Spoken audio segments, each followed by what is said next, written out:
Strong winds, 50 to 60 mile per hour wind gusts on the way, cause for our weather impact alert as we go into early on Wednesday morning.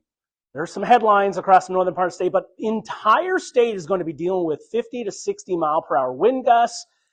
The wild card is going to be the snow that we have on the ground. There's a winter weather advisory in northern Iowa. The state of that snow still in question, but if it's able to be loose, that wind is going to stir it all about blowing, drifting snow and possible whiteout conditions. That's going to be the concern there. Again, that snow is pretty deep there in the northern part of the state, but just how loose is it going to be? We're going to be tracking that for you very closely. Plan on hazardous driving conditions and maybe some changes that occur over very short distances that just might surprise you. Let's talk about those winds, those strong winds coming in here after midnight, especially gusting 50 to 60 miles per hour, strongest through about 7 o'clock in the morning. Then those winds will slowly ease as we go throughout the rest of the day. This is getting up to the level where high-profile vehicles, you'll want to pay attention to this. We also have that threshold being met where maybe power outages or property damage could occur.